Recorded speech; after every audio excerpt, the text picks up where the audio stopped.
Hi, this is Rahman Sheikh. Welcome to Fortnightly Railway Transportation Systems Podcast. I am the host and railway systems specialist working in this industry for 24 years and counting. This podcast is primarily focused on railway experts who have vast amount of experience and contributed greatly to this amazing industry. This is not a technical seminar but focuses on feel good stories, individual journeys, their success and failures, motivating younger generation to kickstart their career in railways and creating a sense of pride for the railway people who devoted their lives on the most environment friendly public transportation. We are joined by a true expert in the field of human systems engineering, Sue Milner, principal consultant and director of Acmena. This podcast, where we uncover the untold stories and challenges in the world of railways and transportation. Today we discuss on human systems engineering, ergonomics and safe engineering practices. We are in for a real treat as we chat with Sue. Sue's passion for improving practice, advocating for more inclusive engineering education and promoting diversity in the field is truly inspiring. In this episode, we will dwell into her remarkable journey and the challenges and opportunities she sees in the ever evolving realm of engineering. Hi Sue, welcome to Railway Transportation Systems Podcast. Thank you for inviting me.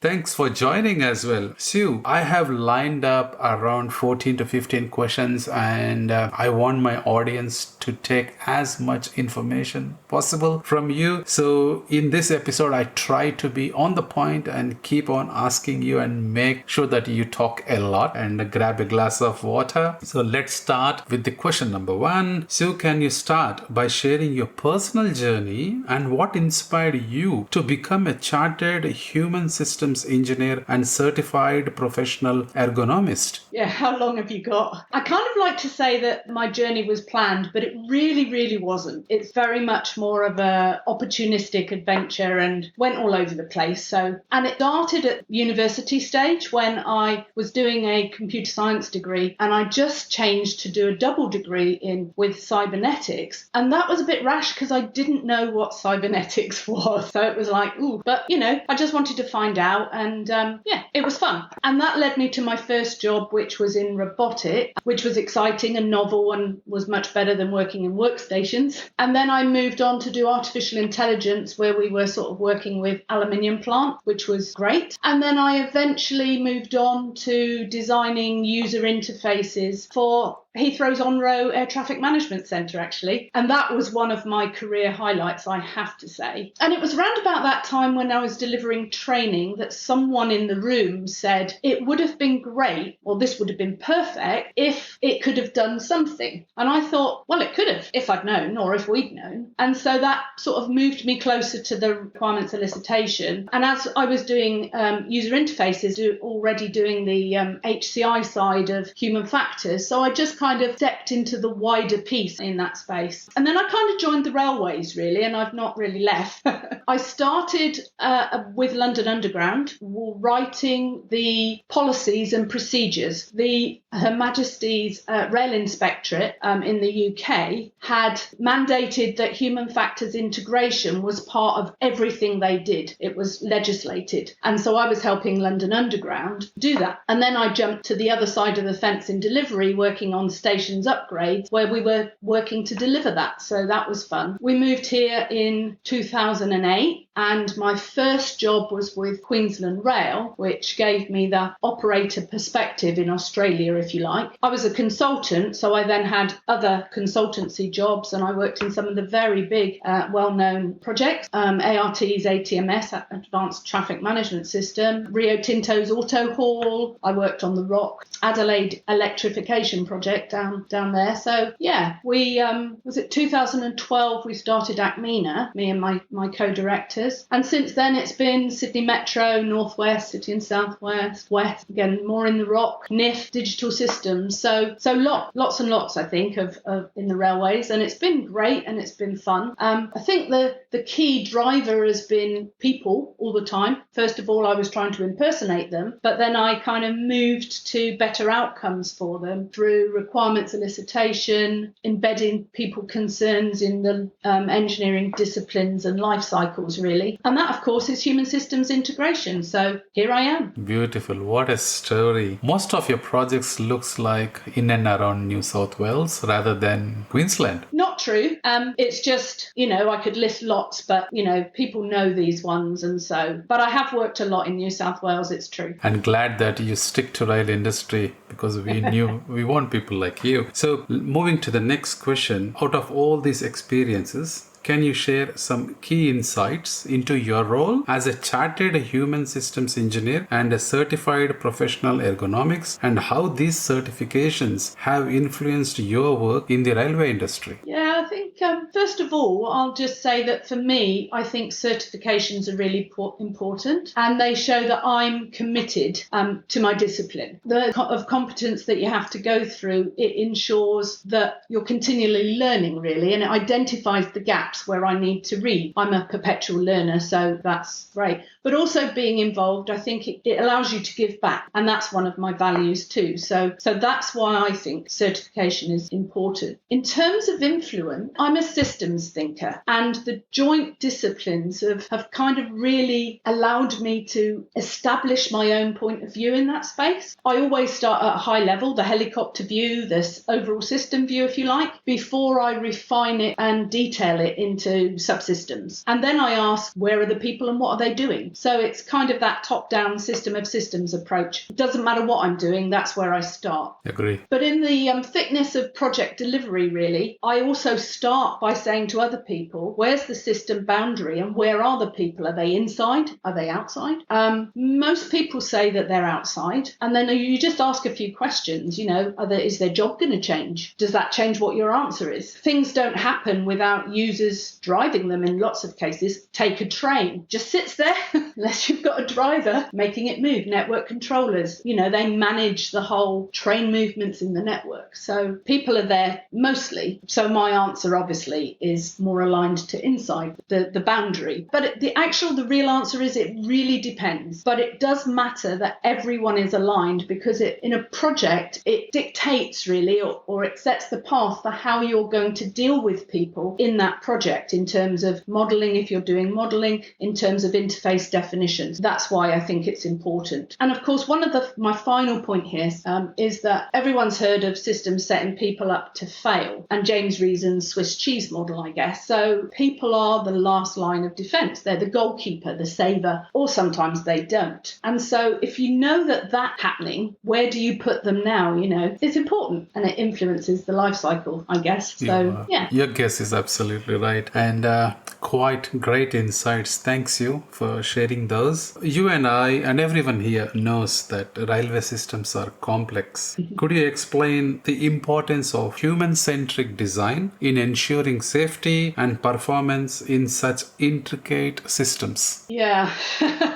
Give me the easy questions. Yeah, going back to James Reason and people being the line of defence, I guess, the goalkeeper saving the day or not. Wouldn't you want to improve the odds of a save, yes, preventing that train crash or your co-worker, track worker being injured or, heaven forbid, killed? I think, so to me, it makes systems design that supports user tasks one of the first things that you'd think about doing, and supporting by providing information that they need and information that they need to support their decisions, I think. So it's roundabout, in that area. Anything else is too much of a distraction, it can be overwhelming. Think of alarm storming. Lots of people will have heard of alarm storming. I first was introduced to it on the Jubilee line in London Underground, and I've been working in lots of systems since to try and make sure that alarms are defined and designed, to support people so that they don't sort of sit there and go rabbit in the headlights, I think. Systems are getting smarter. There's masses amount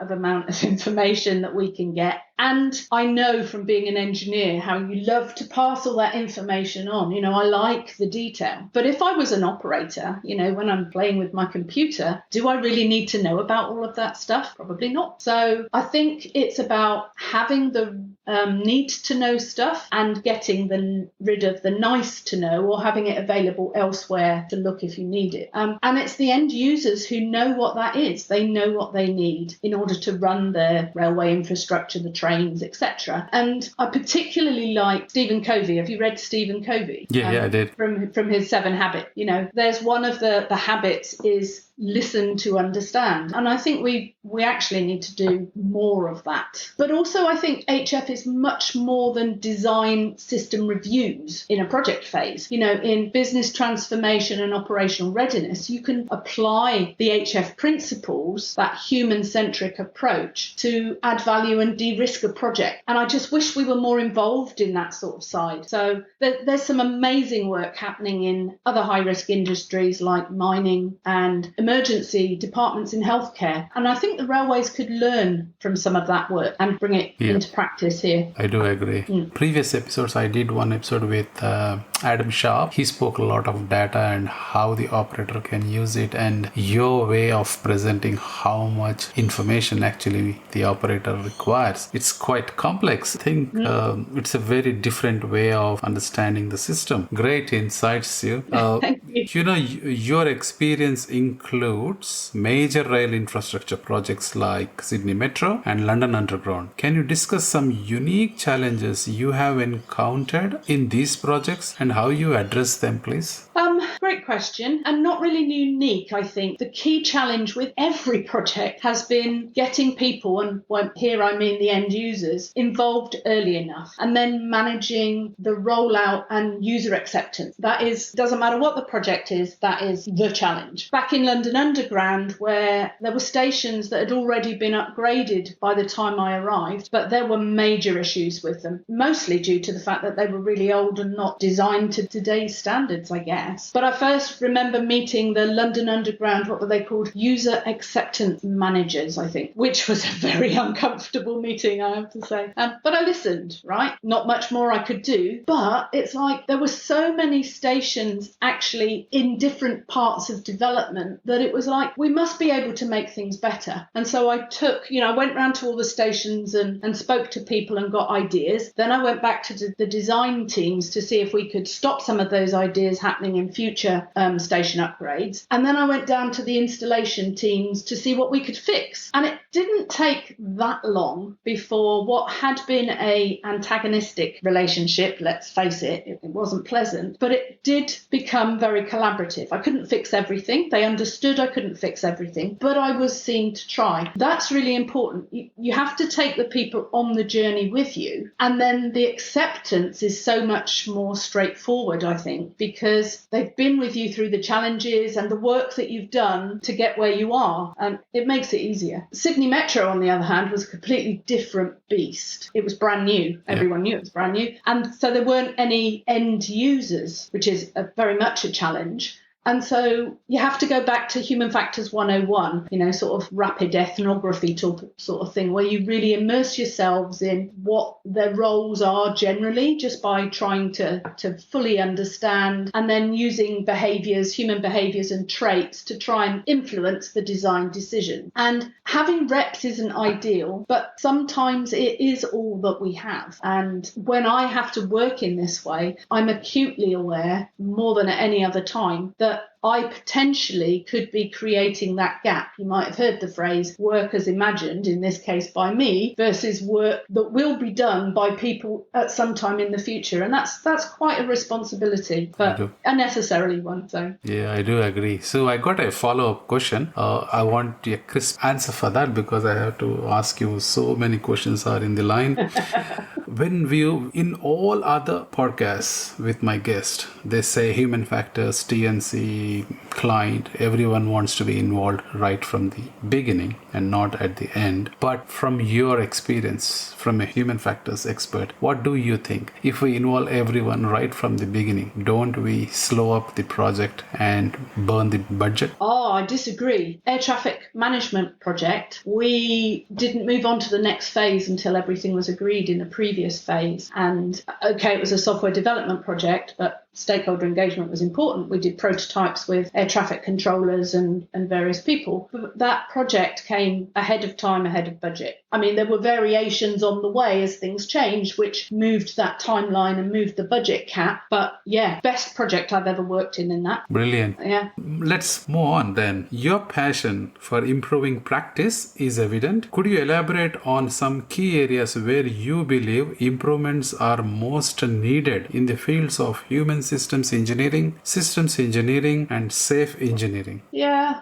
In terms of practice and delivery, it's like I've said already, it's that integration piece. And that's something that we try and sort of instill in the company. And we've gone a long way to achieving. You know, we've got artifacts working together across the disciplines like hazard logs, issues, HF issues registers, cyber risk registers and other project registers. You know, they support each other and work together. But the best thing that I see in doing the integration piece is that people, and in particular, you know, sort of our SMEs, they rise to that challenge. They're looking for more opportunities where their disciplines can work more closely and how the outputs can be adapted so that a single output works for everybody, you know, so getting those efficiencies. So I think actually leading on from that, it's not about how those individual discipline areas that you mentioned can be improved. I think it's very much in that non-technical skills space, building or team building at a project level. And so getting rid of silos, personal agendas and things like that, and really developing that truly performing project team. And I think that's going to be a challenge on any project, the big projects in particular, because they are big, they're complex and they're costly. And I think it's that cost element that at contract award, they kind of immediately push for outputs. You're immediately thrown into delivering outputs. Quick wins is a term, you know, and so everyone starts running and doing their own thing. And that really inhibits that development of that performing team. So I think,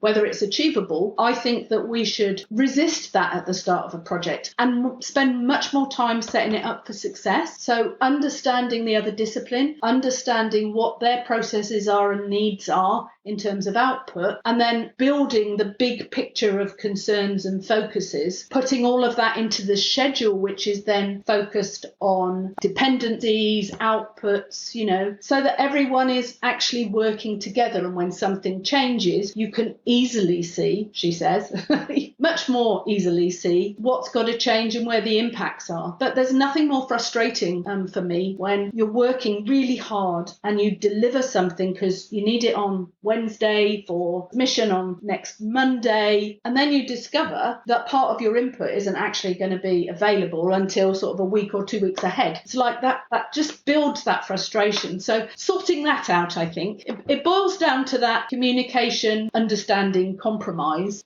establishing relationships, and then communicating those important decisions and key information. And I think that's going to be much more important in rail signalling projects because lots of them are intensive software systems, solutions. So the processes in software engineering, which I know from experience, much more agile, and everything can feel much more frenetic. And so we in this space have to learn to work with those software intensive processes. So somehow we've got to get those in as well. Yeah, I do agree. And many people can relate that as well, Sue. And recently I have heard from a couple of talks and forums where you have expressed the desire to integrate human factors education into engineering courses. Why do you think this is essential and how it can benefit future engineers?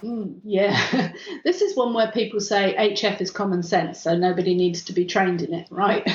But it's not common at all. And, you know, it doesn't matter what you're working in. You need to focus and think about things from that perspective. All the obvious needs to be pointed out to you. And then it becomes, oh, yeah, that's common sense, really.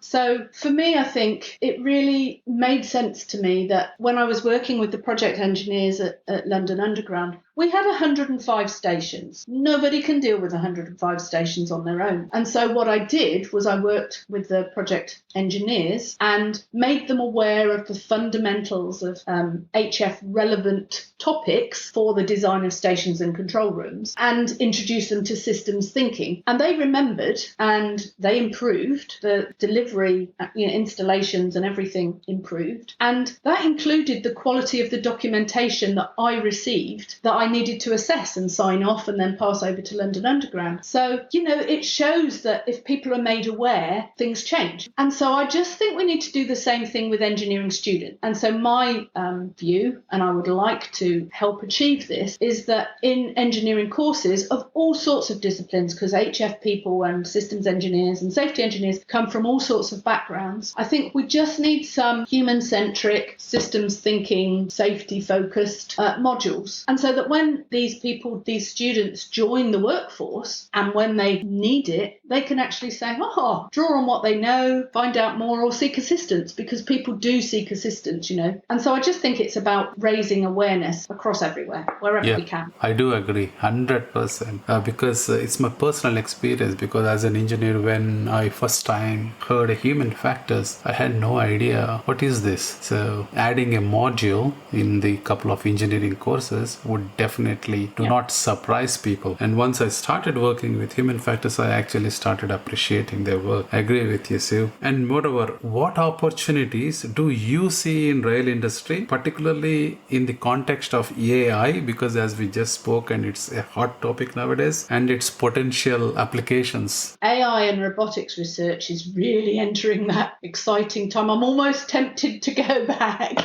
Yeah. But I'm too far out now, I think, too far removed. There's some fabulous things happening. I was at an HF conference recently, and there are exoskeletons being used to support manual tasks for injury prevention. And so I can imagine them being used, if they're not already, I don't know, I haven't looked, but, train in infrastructure maintainers, I think, would be a good one. And then there's cobots, where someone doing a high risk task teaches their robot co-worker to do that task, and then the robot does it, and they are a supervisor from a distance. So again, I think I can see lots of things in the maintenance space in that area, definitely. With AI, I think there's so much that could be done for knowledge and information management. I mean, we all know about ChatGPT and how you can sort of mine the information that you store. So I think there's a big area there. There are problems, which I guess I'll come to in a minute, but also bringing together AI and model-based systems engineering,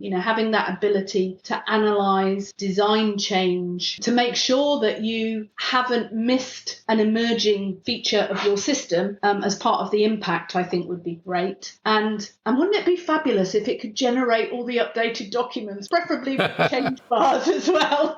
I think that would be good. So anywhere where there's that analysis of data, I think, because the computer can do it so much quicker than we can. But this is what I alluded to earlier, is that data integrity. If we're going to be using AI to generate safety cases, you've got to know that your data is not been compromised in any way. And before we even get there, I think there's some governance and regulation needs to happen, particularly in the railway and the high-risk industries, as I called them earlier. But there's also human-centric view that needs to be taken. It's not just about applying new technology. There's the buy-in that people have to the use of this stuff. And, they've got to trust it as well. So there's two human factors things there right from the start. But another big one for me is, I'll say gender bias, but other biases here, which is a reason to use diverse teams in that AI space. Machines themselves don't have prejudices and biases, but individuals do, unfortunately. And therefore, you can reflect that in the AI programs that you develop. So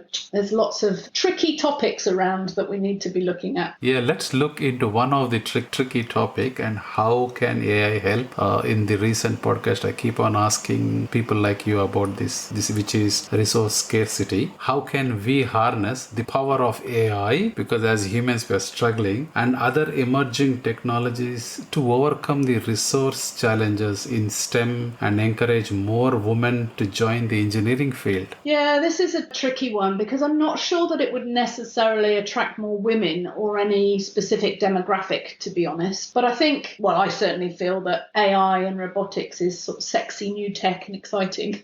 It's a new adventure. Whereas probably the engineering stuff that we do is old school.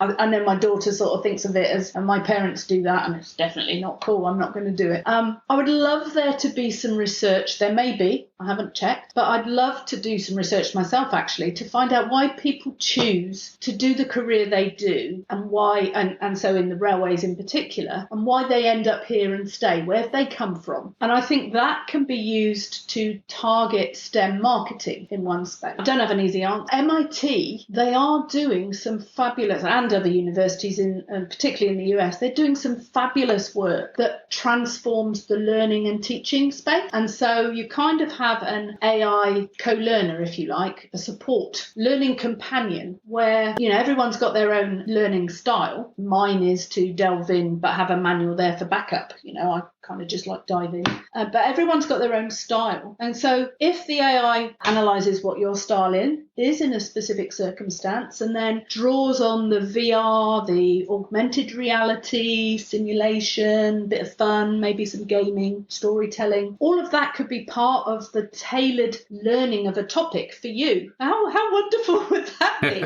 and sort of like hone in on the bits, well, you didn't quite get that right. You need to do that bit again. Let's do it a different way, sort of thing. So, and I think that maybe if someone sees something like this successfully helping them to get where they wanted to be, then maybe that would encourage people to be part of the future journey. Yeah, I agree. Maybe not, but yeah, let's definitely see. Scaring and exciting all at the same time. Let's see what the future brings in. And I always promote change, and let's see what's going to happen. But let's move to my favorite topic, which is advanced train control and protection systems are crucial in rail. What principles and strategies do you employ to ensure these systems are designed with safety and human centricity in mind? As you said, HR should start right from the beginning. So I'm bringing you right to the design. Yeah, okay. In my book, HF is key to safety, but also efficiency, right? It's not just about safety. And it can be an enabler for practical and efficient innovation. And I mean that by, there's technical innovation, we hear about it all the time, but in a wider context, there's innovation that actually is useful to people, end users. So I think going right back to the beginning, as you said, doing that early human factors analysis is actually absolutely fundamental to deliver the HF value, because you identify what is needed. HF isn't just a tick box exercise for compliance with the rail legislation. And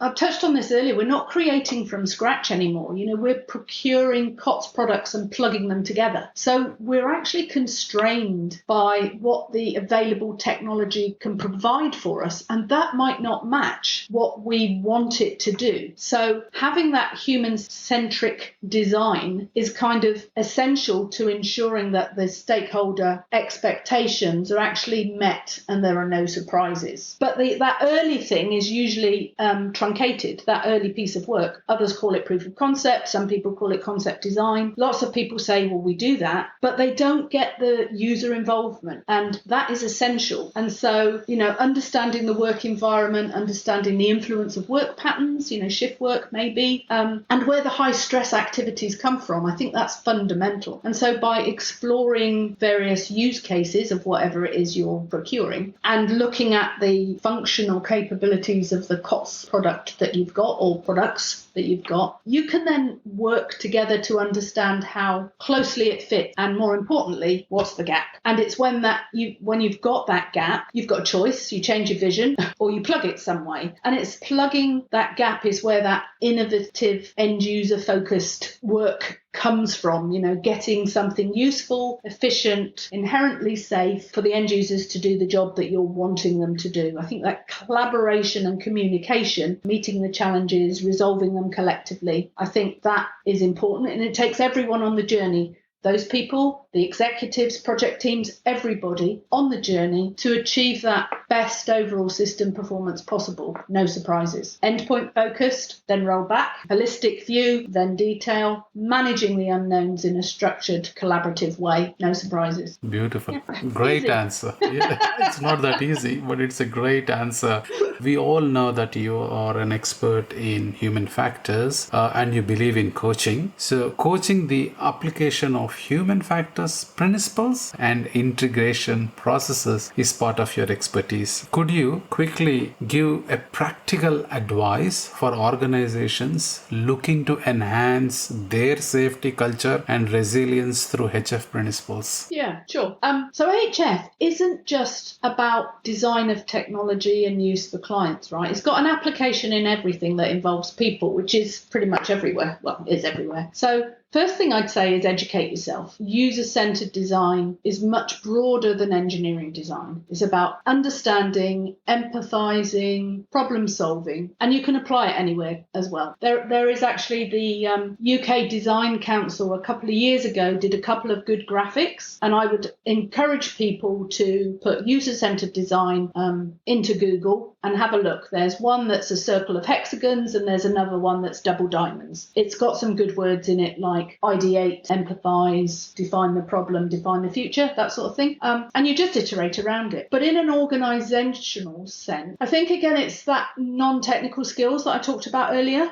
So I think there are three things that you would need for success. Firstly, really good inspirational leadership that would allow education of the entire workforce and would take those constructive review comments and feedback about the things that aren't working in the way that they're intended. I think secondly, there's the genuine multidisciplinary collaboration. The real change will only actually happen if individuals buy in, believe in, and embrace HF skills as part of their everyday job. And then the whole teams apply the holistic HF principles. And some people and teams will struggle with that at some stage. But you need to do that. It needs to be a whole essence in order for it to be a success. And the third one is learning, at an individual and group level, taking the standard learning steps, but then right at the end, integrating all of that learning of the holistic HF skills that you've identified that are important to the project